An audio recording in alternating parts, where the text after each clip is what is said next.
तो हमारे marathon session जारी है और इस मैराथन सेशन के अंदर हमने सुबह 10 बजे से लगातार सेक्टर टू सेक्टर पहुंच रहे हैं और एमएसएमई, इससे पहले हमने स्टार्टअप, इससे पहले वाइन्स, उससे पहले स्टॉक मार्केट, फिनटेक, एजुकेशन, इन सभी सेक्टर्स की चर्चा की। और एक और सेक्टर जिसको कहते हैं कि भारत की वो जान है, या फिर मैं ये बोलूँगा कि वो 3 बेसिक नीड्स में से एक है, वह रोटी कपड़ा और मकान, वह मकान, रियल एस्टेट।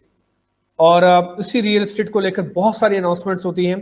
देश का इकलौता ऐसा सेक्टर है जो कि सबसे ज़्यादा जॉब जनरेट करता है। करीब 23 से ज़्यादा सेक्टर्स ऐसे हैं जो सीधा सीधा रियल एस्टेट से जुड़े हुए हैं, डायरेक्टली और इनडायरेक्टली। और काफ़ी हद तक लोगों का सपना भी होता है कि सबको घर मिले। सरकार की भी नीयत है कि सबको घर मिले, इसलिए हाउसिंग फॉर ऑल की उन्होंने स्कीम चलाई है। खैर, आगे बढ़ते हैं। और मेरे साथ पूरा पैनल तैयार है, क्योंकि इस बजट में रियल एस्टेट को लेकर बहुत बड़ी बड़ी अनाउंसमेंट्स की गई, आगे चल के भी अनाउंसमेंट्स होंगी। और पता नहीं सब लोग ऐसे कह रहे हैं, खासकर स्टॉक मार्केट के लोग और जो इंस्टीट्यूशनल इन्वेस्टर्स होते हैं, वो ये कह रहे हैं कि आने वाले 5 साल, कम से कम 5 साल अगले रियल एस्टेट के हैं। ऐसा क्यों है? ऐसा इस बजट में क्या कह दिया गया, या ऐसी क्या रूपरेखा बन रही है कि अगले 5 साल अब रियल एस्टेट के बहुत तेजी से उभरने वाले होंगे? मेरे साथ पूरा पैनल तैयार है, मैं एक एक करके आपको उनका परिचय दे देता हूं। मेरे साथ अतुल मोंगा है जो कि बेसिक होम लोन से हैं, मेरे साथ रेहान है जो कि ILC बिल्डर से हैं, और मेरे साथ सौरभ गर्ग हैं जो कि नो ब्रोकर से हैं, और साथ ही मेरे साथ यशेष यादव जी हैं जो कि दक्ष रियलिटी से हैं। आप सबका बहुत बहुत शुक्रिया फर्स्ट ऑफ ऑल समय देने के लिए। बहुत अच्छा लग रहा है आप सब हमारे साथ कनेक्ट हुए, और उम्मीद करते हैं आज की जो चर्चा होगी वो बड़ी मज़ेदार होगी और सबसे बहुत अच्छे से हम बात कर पाएंगे। पहले मैं अतुल जी आपके पास ही आऊँगा, मैं आपके पास भी आऊँ, रेहान साहब आप जी के आपके पास भी आऊँ, यादव जी आपके पास भी पहुँचूँ। एक छोटा सा सिनॉप्सिस कि मैडम निर्मला सीतारमन ने इस बार के बजट में रियल एस्टेट को लेकर क्या बोला, एक बार पहले हम सब लोग ये सुन लेते हैं और उसके बाद फिर चर्चा को आगे बढ़ाते हैं। तो मेरी सहयोगी है शिवानी, फटाफट से आपको बता देंगे कि रियल एस्टेट को लेकर क्या अनाउंसमेंट्स हुई हैं।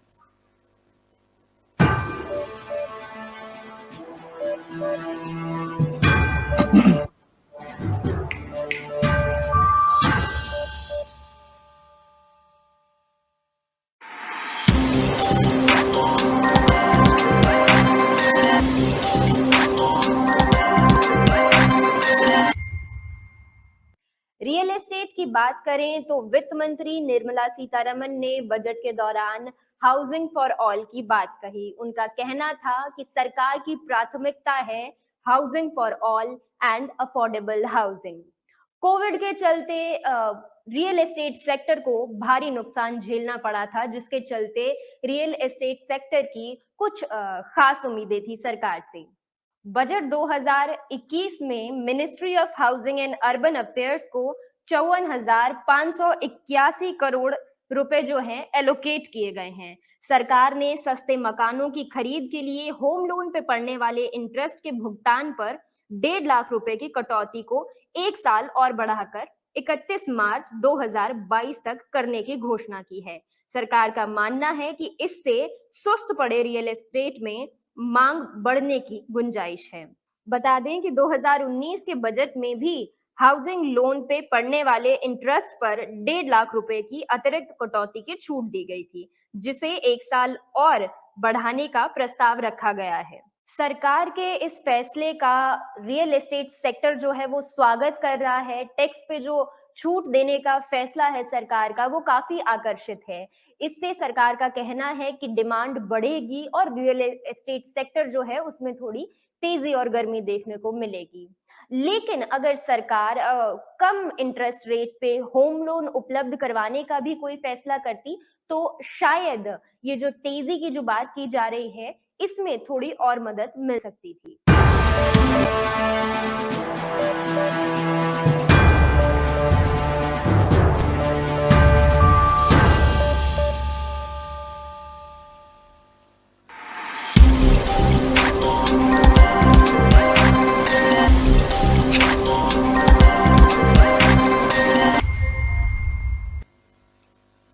आई होप मेरी बात तब तक पहुंच रही होगी। तो मोटा मोटी हमने एक रूपरेखा देख लिया जो इस बार बजट को लेकर मैम ने अनाउंसमेंट्स जो की है उसको लेकर। अब मैं एक एक करके अपने पैनलिस्ट से जुड़ूंगा और उनके बाद उनसे हम करेंगे चर्चा।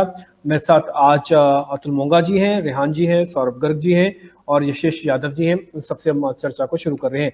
पहले अतुल जी मैं आपके पास ही आऊंगा। कहते हैं किसी भी चीज को चला, पहले तो मैं आपका प्रोफाइल जब मैं पढ़ रहा था मेरे को बड़ा इंटरेस्टिंग लगा आपका प्रोफाइल कि आप IITian दिल्ली हैं, आई थिंक सो। आप IITian तो हाँ है जी। ही, है ना? तो आप IITian दिल्ली होने के बाद ये एकदम से रियल एस्टेट, होम लोन्स और इस सारी डिवीजन में एक आप यहाँ कैसे आ गए? IIT दिल्लियन होने के बाद आपके पास तो और भी बहुत सारी दसों और अपॉर्चुनिटीज भी होंगी, तो ये चुना था या एक्सीडेंटली आ गई? कैसे आप होम लोन डिवीजन के अंदर पहुंचे? IIT के बाद मैंने अपना करियर शुरू किया था as a investment banker Credit Suisse के साथ।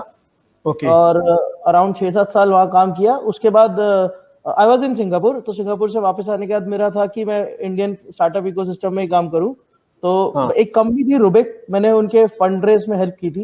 उनको जो उनका सीरीज ए कैपिटल था तो वो था, तब मैंने शिफ्ट किया फिनटेक की तरफ और वहां से फिर मैंने पैसा बाजार में काम किया और अब नाम रनिंग बेसिक, जो कि मेरा अपना स्टार्टअप है। इसमें हम अफोर्डेबल हाउसिंग लोन्स पे काम करते हैं टू इनकी पेनिट्रेशन बढ़ाना, इंडिया में टियर 2 टियर 3 सिटीज में लोगों को होम लोन्स एक्सेस कराना, ये हम करते हैं बेसिक। ठीक है, इंटरेस्टिंग। अब आप छोटी सी उम्र में इतने सारे काम आपने कर लिए, आपको तो पहले इसके लिए भी बहुत बहुत बधाई। और इंटरेस्टिंग, आपसे बड़ा मजा आएगा बातचीत करके। अच्छा अतुल जी, एक चीज मेरे को बताइए, मैं क्योंकि आपसे ही होम लोन से ही शुरू कर रहा हूँ, बाद में मैं रियल एस्टेट के एक्चुअली कोर फंडास पे जाऊंगा। इस समय का जो ब्याज दर है, कह रहे हैं कि एक डिकेट का, कई लोग कह रहे हैं कि 18 साल, कई लोग कह रहे हैं कि 20 साल में अब तक का सबसे कम है ब्याज की दरें। हाँ जी। ये आपका अपना असेसमेंट क्या कहता है, ये कितने दिन तक और टिकाई जा सकती है? सरकार इस ब्याज की दरों के साथ, बैंक इस ब्याज की दरों के साथ कितने साल अभी और चलने की कैपेसिटी रखते हैं? देखिए, एटलीस्ट इस साल तो रहेगा ही जो दिख रहा है। आगे कुछ साल रहना चाहिए। जब भी ब्याज दर कम होंगे इन्फ्लेशन बढ़ेगी और आगे इन्फ्लेशन कंट्रोल करने के लिए सरकार को मेजर्स लेने ही पड़ेंगे। बट अभी के लिए जो रेट चल रहे हैं वो डेफिनेटली एग्जैक्टली तो नहीं कह सकता मैं कि 15 साल 20 साल कितना लोएस्ट है, बट हाँ मैंने अपनी लाइफ में लोएस्ट होम लोन्स के रेट यही देखे हैं। एंड एक अच्छी अपॉर्चुनिटी है लोगों के लिए होम लोन्स जो लेना चाहते थे।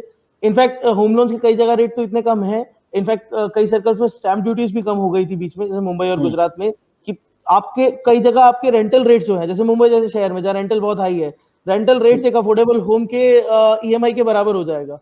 तो लोग पीपल आर मूविंग कि जाके नया घर खरीदें। एंड हमने देखा है last year although real estate sector was down, but May and और जून से ही जैसे ही रेट कम हुए, stamp duty charges, circle charges कम हुए, तो एक दोबारा से एक वेव आई थी जिसमें अच्छा खासा होम लोन्स होने लगे, जिसमें एक मेजर पोर्शन बैलेंस ट्रांसफर का भी था। बट यस, अब ये होम लोन्स के जो रेट है अगले कुछ साल तक तो रहना चाहिए, बट आगे जाके जैसे भी इन्फ्लेशन कंट्रोल के मेजर्स सरकार को लेने होंगे तो सस्टेनेबल कितना होगा ये तो देखना पड़ेगा आगे जाके। एक छोटा सा सवाल आपसे और पता करना है, जब आप होम लोन को बांटते हैं या देते हैं, जो एप्लीकेशंस आपके पास आती हैं, क्या उसमें टिपिकली कुछ हार्डकोर एंड यूजर्स की एप्लीकेशंस आ रही हैं, या फिर इसमें बीच बीच में ऐसे भी लोग आते हैं जिनका ये सोचना होता है कि ठीक है हम लोन ले लेते हैं, एक बार मकान ले लें या सस्ता पैसा मिल रहा है और देखेंगे मौका देके उसको बेच देंगे? ऐसे भी एप्लीकेशंस आ रही हैं, सीधा एंड यूजर आ रहा है जिसको लेके सिर्फ रहना ही है और वो लेगेसी पास ऑन करके जाएगा? देखिए, हमारे पास जो एप्लीकेशन आ रही है डेफिनेटली उसमें कई लोग ऐसे तो हैं जो फर्स्ट टाइम होम बायर्स हैं, जिनको हम प्रधानमंत्री आवास योजना के लिए भी अप्लाई करवाते हैं। बट ये ट्रेंड भी देखा जा रहा है क्योंकि आज की डेट में लॉकडाउन के बाद लोग जो हैं वो टियर 2 टियर 3 सिटी में इन्वेस्टमेंट के लिए घर खरीद रहे हैं। जैसे कई कस्टमर हमारे ऐसे हैं जो दिल्ली के अंदर रहते हैं बट दिल्ली के आसपास में भी हरिद्वार में या आउटसाइड कहीं पे एक घर ले रहे हैं फॉर इन्वेस्टमेंट पर्पस, या फिर जैसे लॉकडाउन हो गया तो वहां पे जाके रह सके। और आज और एक ट्रेंड और आ रहा है कि कई लोग जो मान लीजिए मुंबई के एरिया में जहाँ घर खरीदना मुश्किल है, बट विरार पनवेल जैसी जगह में जहाँ पे थोड़ा सा चीप हो जाता है रियलिटी, वहां पे घर खरीद रहे हैं क्योंकि उनको पता है वर्क फ्रॉम होम एक नॉर्म बन गया है, मतलब आगे चल के शायद कंटिन्यू हुई हो, और बच्चों की क्लासेस घर से हो रही हैं तो अब वो बड़ा घर प्रेफर कर रहे हैं, तो वो लोग भी घर खरीद रहे हैं। तो नए होम बायर तो है ही, इन्वेस्टमेंट के लिए भी लोग खरीद रहे हैं, specially in tier 2 tier 3 cities as a second option, कि अगर लॉकडाउन हुआ तो हमारे पास एक जगह रहेगी जहां पे हम आराम से रह पाएंगे। ठीक है, ये इंटरेस्टिंग आपने एक बात बताई कि जिनके पास घर है वो भी अभी भी रियल एस्टेट से मुंह भंग नहीं हुआ है, उनको दूसरी असेट्स क्लास ने अभी इतना नहीं घेरा है, इतना एक अट्रैक्ट नहीं चीज किया मैं है। इसमें और ऐड करूंगा कि जी। पिछले साल अगर आप देखेंगे रेट्स गिरने के कारण होम लोन के रेट्स तो गिरे थे, बट अगर आपके एफडी और डिपॉजिट रेट भी गिरे थे, तो in real estate presented itself एक अलग सेगमेंट जहां पे आप इन्वेस्टमेंट कर सके, क्योंकि जब एफडी में रिटर्न नहीं आ रहा है, आपको शेयर मार्केट में जो नहीं लगाना चाहते, जिनको इक्विटी से डर लगता है, उन्हें एक सेफ एसेट चाहिए, तो real estate was a good option investment के पर्पज से। सो अफोर्डेबल हाउसिंग के अंदर इन्वेस्टमेंट्स बढ़ी हैं उसके कारण। एक रिपोर्ट एक्चुअली मैंने भी बनाई थी रियल एस्टेट को लेकर। उस रिपोर्ट में हमने ये कहा था कि कपिल शर्मा के शो के अलावा इस देश में किसी भी चीज को एक साथ दादा, पिताजी और पोता बैठ के देख सकता है, वो है रियल एस्टेट। क्योंकि दादा को लेगेसी में पता है रियल एस्टेट, पिताजी को तो फायदे दिख ही रहे हैं, और पोते को लगता है एक ऐसी एसेट क्लास है जिसके अंदर मैं आज जितनी जल्दी घर ले लूंगा, न्यूक्लियर फैमिली का कल्चर है तो उसका बड़ा बेनिफिट होगा। एक कपिल शर्मा के शो के अलावा एक लौता ऐसा चीज है जहां पे तीनों generation, first generation, second generation, third generation एक साथ क्लब हो जाती है। रेहान, बहुत शुक्रिया आपका भी आज समय देने के लिए। फर्स्ट ऑफ ऑल जिस चीज से हम शुरू करना चाहते हैं रियल एस्टेट के अंदर, ये है कि ये महंगे लोगों का काम है, ये उन लोगों का काम है जिनका सरप्लस मनी है। हम दिल्ली बॉम्बे में रहते हैं, बेंगलुरु में रह रहे हैं, तो हमारी सोच अलग है। अगर हम हरिद्वार में रह रहे हैं या कहीं और थोड़ा टायर 2 टायर 3 सिटीज में रहे, तो हमारी सोच अलग है। इस बजट में जब आप स्पीच सुन रहे थे, कहीं पर भी पूरी स्पीच के दौरान, खासकर जब रियल एस्टेट, इंटरेस्ट रेट्स, इन सबको लेके बोला जा रहा था, बड़ी बड़ी स्कीम्स की अनाउंसमेंट्स की जा रही थी, कहीं ऐसे आपको लग रहा था कि यस, बड़े शहर कॉस्मोपॉलिटन्स तो रहेंगे ही रहेंगे, छोटे शहरों में भी प्रॉपर्टी में आग लग सकती है, उनके रेट भी बढ़ सकते हैं। स्ट्रगल वहां है, बड़े शहरों में स्ट्रगल कम है, छोटे शहरों में थोड़ा स्ट्रगल ज्यादा है। एक बार आपका व्यू पॉइंट चाहिए।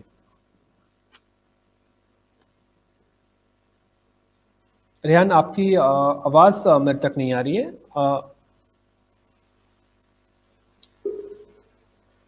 यस, एक बार आपको वापस से कनेक्ट करें, एक बार आपको हम वापस से कनेक्ट करते हैं। अतुल, जब तक मैं आपके पास एक बार आके एक और चीज पता कर लेता हूँ, वो ये थी कि आई थिंक मिस्टर यादव भी होंगे। यादव जी, आपको मेरी आवाज आ रही है? हाँ जी, आ रही है मुझे आवाज। आप ठीक है यादव जी, मैं आपके पास आता हूँ। यही सवाल जो मैं अभी रेहान से पूछ रहा था कि बेंगलुरु, दिल्ली, मुंबई, हैदराबाद, यहाँ की सारी प्रॉपर्टी, खासकर गुड़गांव की प्रॉपर्टी, यहाँ पर तो क्या है कि आपने प्रॉपर्टी अगर आपके पास पुरानी एंसेस्ट्रल है तो फिर तो मजे हैं, फिर तो कोई दिक्कत ही नहीं है। लेकिन फिर भी ये नहीं हुआ, आपने आज से 5 साल पहले, 10 साल पहले अगर इन्वेस्टमेंट कर भी लिया तब भी आपके लिए ठीक है। कुछ इंटरनेट क्या की छोटे प्रॉब्लम आ शहर रही है। यादव जी, आवाज आ रही है? छोटे शहरों में भी ग्रोथ दिखेगी रियल एस्टेट के अंदर इस बजट की मुझे स्पीच के? आपकी आवाज रेहान, आप सुन पा रहे हैं? नो, आई थिंक सो आपकी भी आवाज मेरे तक नहीं पहुंच रही है।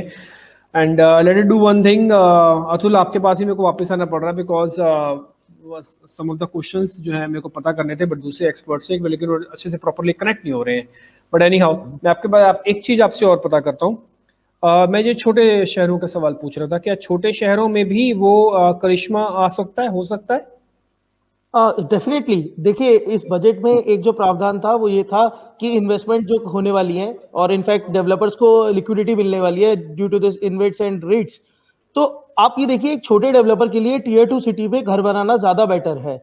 क्यों? क्योंकि चीप लेबर मिलता है, अपार्टमेंट जल्दी बन जाते हैं और बिक भी जाते हैं, क्योंकि अब माइग्रेंट लेबर भी है वहां पे जो जा रही है, और लोग भी घर खरीद रहे हैं।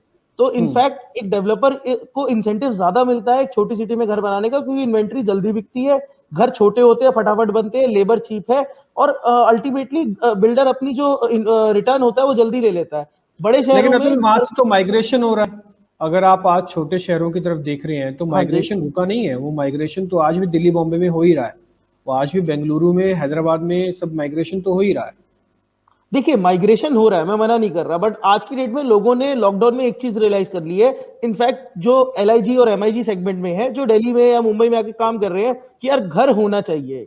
अगर कल को हमारे पास, वो अपने शहरों में घर बनाएंगे, वो बेशक दिल्ली में काम कर रहे हैं, रेंट पे रह रहे हैं, बट वो इन्वेस्टमेंट लेके छोटे शहरों में अपना घर बना रहे हैं। ये वहां पे डेवलपर्स को भी बेनिफिट मिल रहा है, क्योंकि डिमांड है, और सेकेंडली अब जो फाइनेंसिंग के ऑप्शंस बढ़ रहे हैं, वहां पे इजी चीप फाइनेंसिंग मिलती है, तो लोग भी घर खरीद पाते हैं, और डेवलपर जल्दी से अपना प्रॉफिट वहां पे बुक कर पाते हैं। ठीक है। यादव जी, आपसे एक क्वेश्चन है मेरा। अगर मान लो कोई इन्वेस्टर है जो प्रॉपर्टी में पैसा लगाना चाहता है, ऑफ कोर्स उसको गुड़गांव की तरक्की दिखती है, उसको दिल्ली की तरक्की, उसको नोएडा की तरक्की भी दिखती है। मैं अगर आज की डेट में कुछ पैसे लेके बैठा हूँ और ये सोच के बैठा हूँ कि मेरे को रियल एस्टेट में पैसे लगाने हैं, तो आप मेरे को गुड़गांव सजेस्ट करोगे, आप मेरे को हरिद्वार बताओगे, या आप मेरे को बोलोगे कि भाई नहीं हरिद्वार गुड़गांव छोड़ो, आप एक काम करो, आप ना थोड़ा साउथ इंडिया में चले जाओ, वहां पे रेट स्टेबल रहते हैं, नॉर्थ की तरह नहीं है।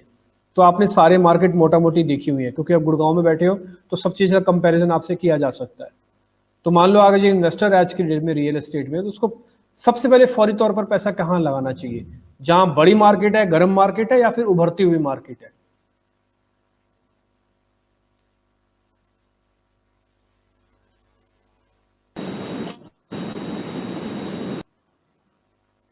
सुन रहे हैं यादव जी आप मेरे को? हाँ, मैं आप आपको तक आवाज सुन पा पहुंच रहा रही? हूँ। मैं आपको सुन पा रहा हूँ। I thought you are asking yes Yashesh. Atul, अगर आप मेरे को सुन पा रहे हैं तो देन गॉट इट यू, आप ही बताइए फिर एक बार। देखिए, रियल एस्टेट में आप देखिए कोई भी 10% 20% रिटर्न के लिए इन्वेस्ट नहीं करता है। इट इज ऑलवेज एक बड़ा रिटर्न लेने के लिए करता है, जैसे चाहे उसमें 10 साल लगे।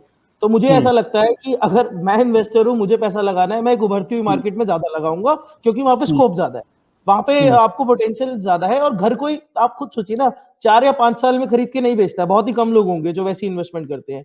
जनरली लोग अपनी इन्वेस्टमेंट 10 साल 15 साल तक रखते हैं घर में। और उसके अंदर मेरे को, मैं ये तो चाहूंगा कि मेरा पैसा एटलीस्ट डबल हो, डबल नहीं तो एटलीस्ट एक सिग्निफिकेंट रिटर्न आए। तो उसके लिए मैं एक उभरती हुई मार्केट में इन्वेस्ट करना ज्यादा प्रेफर करूंगा। करने चाहिए, क्योंकि आप होम लोन डिवीजन के अंदर भी, तो आप अच्छे से उसको देख भी पाएंगे, बता भी पाएंगे। वो ये है कि इससे पहले तक जो एक होता था ना कि आप किस्तें दे रहे हैं और एकदम से गिर जाती थी, जैसे कोविड हुआ, तो हुआ क्या इसमें कि काफ़ी सारे लोगों का पास मकानों की किस्तें चल रही थी, वो रेंटल पे रह रहे थे कि उनको मकान का पोजीशन नहीं मिला था, तो उनका डबल वहमी हुई। एक तो किस्तें, ईएमआई, सरकार ने मॉनिटरियम लगा के ये तो कह दिया कि हम आपको माफ़ तो नहीं करेंगे बट आपको थोड़ा आगे बढ़ा देते हैं, हाँ। और दूसरा रेंट तो एक्चुअली वो दे ही रहे थे। तो मेरे को एक और चीज़ आपसे पता करनी है कि आज की डेट में अगर किसी को प्राइमा फेसी मकान लेना चाहिए, तो क्या अंडर कंस्ट्रक्शन वाला लेना चाहिए या फिर पोजेशन जिसका बिल्कुल नियर बाय हो वो लेना चाहिए? ये मैं इसलिए पूछ रहा हूँ क्योंकि एक बेसिक क्वेश्चन है जिसमें अभी भी लोगों का कन्विक्शन नहीं बैठता कि भाई हमको कैसा मकान लेना चाहिए, बिल्कुल जो जमीन से भी खड़ा हो रहा हो या फिर बिल्कुल at the time of possession हो।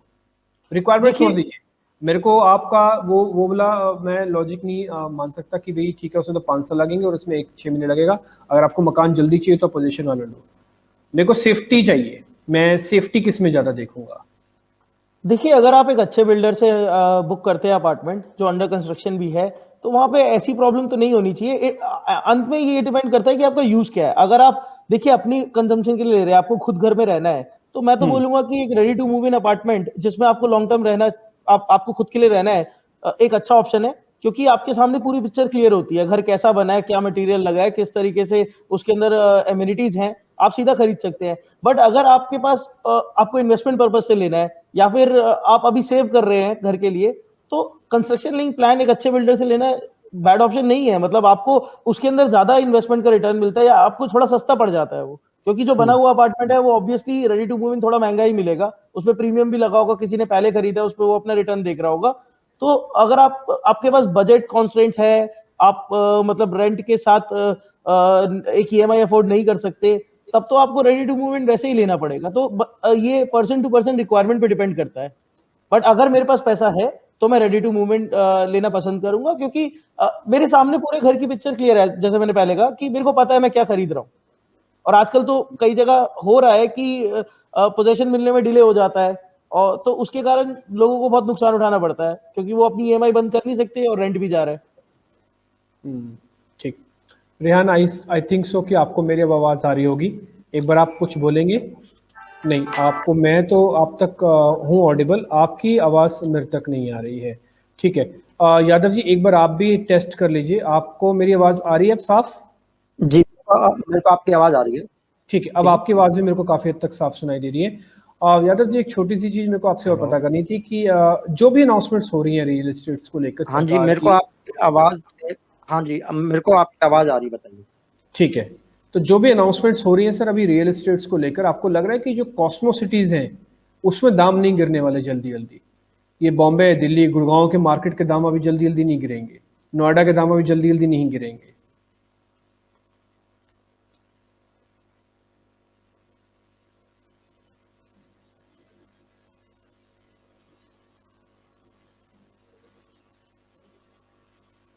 सुन रहे हैं यादव जी? लेकिन मुझे हाँ जी, मैं आपका सवाल कुछ आपको आवाज आ रही मेरी? आपकी आवाज मेरे को बहुत साफ आ रही है। गुड़गांव के दाम गिरेंगे आगे चल के, नहीं गिरेंगे? मैं बजट से हट जाता हूँ, बजट का छोड़ दीजिए सारे अनाउंसमेंट्स। गुड़गांव के हाँ, दाम प्रॉपर्टी मैं के आपको गिरेंगे, बताऊं, गिरेंगे? देखिए, हमें हमें बड़ी आशा थी कि बजट में कुछ अनाउंसमेंट होगा, हरियाणा के लिए होगा। हम्म। और जैसा कि बताया मैम ने कि 518 करोड़ का एक बजट दिया गया है ये।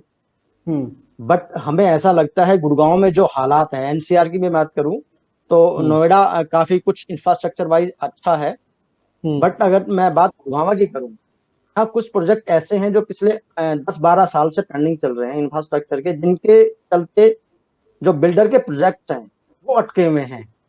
कुछ तो ऐसे प्रोजेक्ट हैं, मैं आपको बताऊं, 10 साल पहले जिन्होंने बुक किया था फ्लैट, वो आज तक कंप्लीट नहीं हुए हैं। हम्म।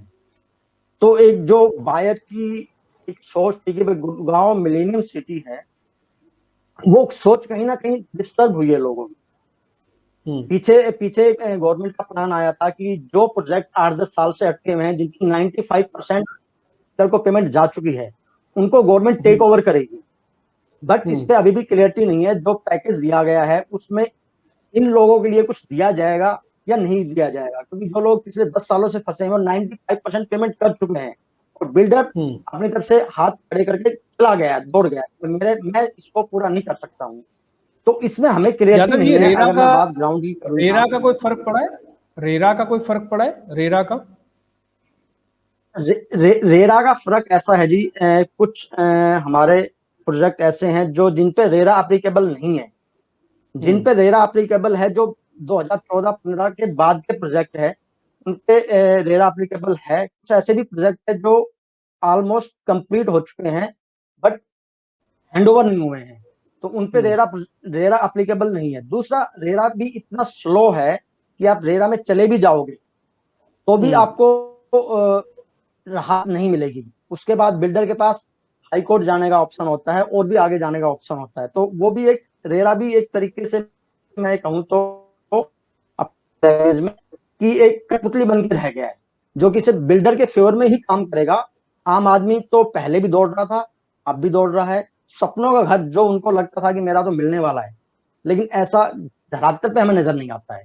आप इंफ्रास्ट्रक्चर की बात देखिएगा, गुड़गांव में 24 मीटर रोड पे मैक्सिमम प्रोजेक्ट अटके हुए हैं। जो 24 मीटर रोड होना है, जो बनने हैं, उनमें प्रोजेक्ट कंप्लीट है, रोड कंप्लीट नहीं है। तो हमें ऐसा लगता है एज ए रियल एस्टेट बंदा तो, कि जो ये प्रोजेक्ट अटके हुए हैं ये कब पूरे होंगे और हमें इस पैकेज से क्या राहत मिलेगी। जी जी जम्पी जी। ठीक है यादव जी, आपने एक क्वेश्चन उठाया एग्जीक्यूशन का। ये टिपिकली सिर्फ गुड़गांव की बात नहीं है, बल्कि ये नोएडा में भी है। ये तो भारत के ज़्यादातर बड़े सिटीज़ की प्रॉब्लम है कि जहाँ पे प्रोजेक्ट पूरे नहीं हो रहे हैं और थोड़ी सी तकलीफ होती है। मैं अगर आपसे एक क्योंकि आप सीधा सीधा लोगों से कनेक्ट होते हैं, आप उनसे मिलते हैं, बातचीत करते हैं, अपने प्रोजेक्ट की प्रेजेंटेशन देते होंगे, वो पैसा लगाने के लिए आपसे पूछते होंगे, आप उनको समझाते भी होंगे। आप अगर मैं बोलूं कि आप सरकार से क्या चाहते हो ऐसा कि दो काम आप बहुत जल्दी जल्दी कर दो, इसको अगले बजट तक वेट मत करो, इसको जैसे तैसे करके थोड़ा सा मैडम इसको आप स्पीड से बढ़ा दो, ये दो काम अगर आप कर दोगे तो काम चल जाएगा। वो दो काम कौन से? और ऐसे काम हो जो फिजिबल हो, जो लोगों की फौरी तौर पर मांग हो और ज्यादा मुश्किल भी ना हो काम करना।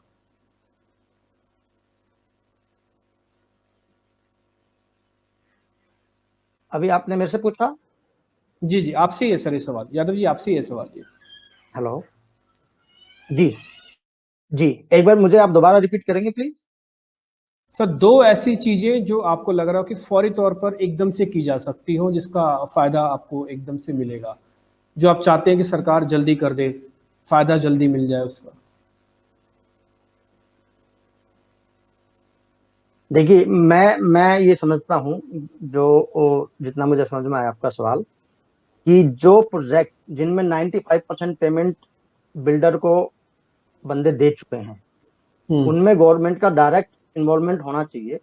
उनको गवर्नमेंट टेक ओवर करे, एटलीस्ट कहीं तो कोई ऐसा हो कि कुछ परसेंट पेमेंट और लेके वो हैंड ओवर हो। ऐसा ना हो कि बिल्डर जेल में है, प्रोजेक्ट को 95% पेमेंट जा चुकी है, तो वो जो हजारों लाखों लोग फंसे हुए हैं, उनका गवर्नमेंट कैसे, मतलब क्या सॉल्यूशन निकालेगी। तो हमें लगता है, या मुझे पर्सनली लगता है, कि ये जो अभी बजट आया है, इसमें जो एलोकेट हुआ है अमाउंट, वो अमाउंट ऐसे प्रोजेक्ट में कम से कम जाए, ताकि लोगों जो 8-10 साल जिनको हो गए हैं, यदि से ऊपर पेमेंट जा चुकी है, उन प्रोजेक्ट को भी इनके अंडर में लाया जाए, ताकि लोगों को राहत मिले। जी जी डिम्पी। ठीक है, ये इंपॉर्टेंट है, यानी कि जो बिल्कुल नियर बाय पोजीशन वाले प्रोजेक्ट हैं, वो अगर किसी वजह से लिटिगेशन में फंसे हुए हैं, तो अब ये कहने कि जल्दी हो। दूसरा, आपने एग्जीक्यूशन की बात बोली कि बड़े बड़े अनाउंसमेंट की बजाय एग्जीक्यूशन पे ज़्यादा काम किया जाए, रेरा को थोड़ा और पावर दी जाए, ये मेरे को लग रहा है कि ये भी एक पॉइंट टू बी नोटेड है। और दूसरा, ब्याज दरें सस्ती तो खैर रहें, इसको सरकार थोड़ा मेंटेन रखे। इन्फ्लेशनरी प्रेशर आएगा, इसमें कोई दो राय नहीं है, बट फिर रियल एस्टेट का क्या होगा? अगर आप इन्फ्लेशनरी प्रेशर की चिंता में फिर से ब्याज दरें बढ़ा देंगे, तो फिर कैसे काम चलेगा? तो आप प्रेफरेंशियल ऑर्डर पे कर दीजिए कि सिर्फ हम रियल एस्टेट के लिए ब्याज दरों को कम कर रहे हैं, और सभी सेक्टर्स में जैसे जैसे आपको बढ़ाने हो भले आप बढ़ाइए। अतुल, एक छोटी सी चीज आपसे मैं और जानना चाहता हूँ। मैं आपको एज अब बेसिक होम लोन्स आपका एंटरप्रेन्योरशिप से हटा देता हूँ। मैं एक हाँ मिनट जी। के लिए आपको मैं आम इंसान बना देता हूँ। हाँ जब जी। आप बजट सुन रहे थे, देख रहे थे, जान रहे थे, आपको जब मैडम की स्पीच आई, उस पूरी स्पीच के अंदर कब ऐसा जाके लगा कि यस, रियल एस्टेट के अंदर अब कुछ दम आ सकता है? सब लोग ऐसा क्यों कह रहे हैं कि अगले 5 साल रियल एस्टेट के? सब लोगों को ऐसा क्यों लग रहा है कि आने वाले 10 साल रियल एस्टेट के हैं? ये क्या रेरा की वजह से था? ये क्या सरकार जो तरक्की करवा रही है, अलग अलग शहरों में इंफ्रास्ट्रक्चर को डेवलप करा रही है, उसकी वजह से है? या ये इस वजह से है कि लोगों के पास डिस्पोजेबल इनकम आ रहा है और उनको खर्च करना है? या कोविड-19 ने सिखा दिया कि आप मलेशिया घूमने मत जाओ, एक कमरे का फ्लैट ले लो? देखिए, मुझे ऐसा लगता है कि इस बजट में सरकार ने कोशिश की है कि डेवलपर्स के पास इंसेंटिव हो, डेवलपर्स के पास लिक्विडिटी हो, ताकि वो अपने प्रोजेक्ट्स को फास्ट ट्रैक कर सके और अपने नए प्रोजेक्ट्स ला सके। और देखिए, जैसे-जैसे मार्केट में सप्लाई बढ़ेगी, आपने एक सवाल पूछा था रेट्स का, सप्लाई बढ़ेगी तो रेट्स भी गिरेंगे और लोगों के लिए अफोर्डेबल बनेंगे घर खरीदना, वो आराम से खरीद पाएँगे। और ये जो फॉरेन इन्वेस्टमेंट्स आसान कर दी है थ्रू रीट्स और थ्रू इन्वेट्स, और जो डिविडेंड उसके ऊपर उन्होंने टैक्स फ्री कर दिया है, इन चीजों से मुझे ऐसा लगता है कि एक बहुत इंटरेस्ट आएगा फॉरेन इन्वेस्टर्स का भी कि इंडिया में आके रियल एस्टेट में इन्वेस्ट करें और उसकी तरक्की कराएं।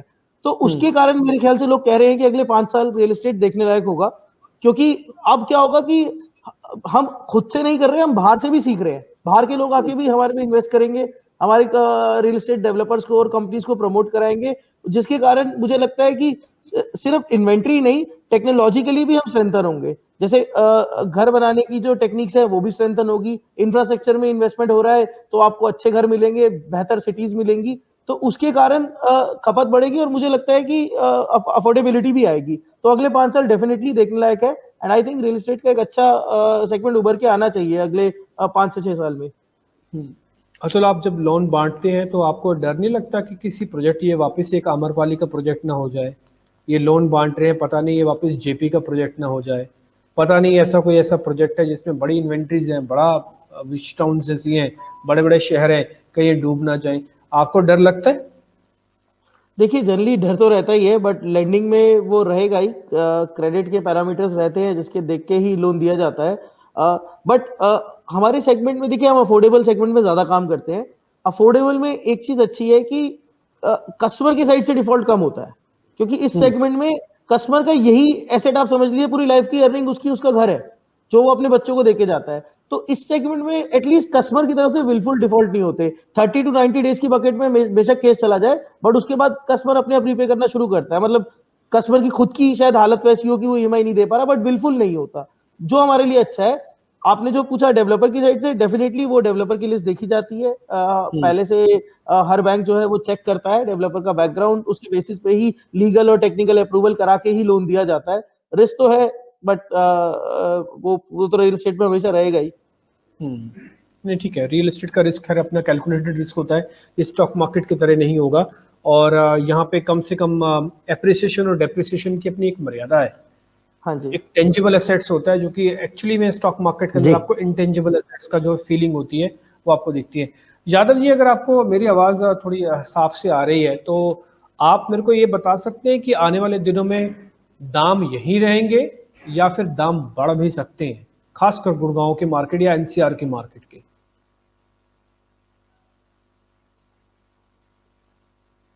जी, क्या सवाल पूछा आपने मुझे, प्लीज दोबारा जी, बताइएगा, मेरा सवाल डिस्टर्बेंस आ रहा है कि बड़ा, दाम बढ़ेंगे बात करते हैं आवाज। एनसीआर में कि दाम नहीं बढ़ेंगे? एनसीआर में दाम बढ़ सकते हैं या जी नहीं बढ़ मैं सकते हैं? मुझे जी जी जी बिल्कुल, अभी जो लॉकडाउन के बाद जो स्थिति आई है वो मार्केट थोड़ा संभला है और रेट सत्या बढ़ेंगे रेट, ठीक है, जो मार्केट आप जिस कह रहे तरीके से अभी चल रही है और अभी क्वेरी जा रही है लॉकडाउन के हैं बाद, और रेट डेफिनेटली बढ़ेंगे। ठीक है, आप कह रहे हैं कि डेफिनेटली रेट बढ़ सकते हैं, ये भी बता पाएंगे कि किस सेगमेंट के रेट बढ़ सकते हैं? अफोर्डेबल के, लग्जरी के, किस सेगमेंट के बढ़ेंगे?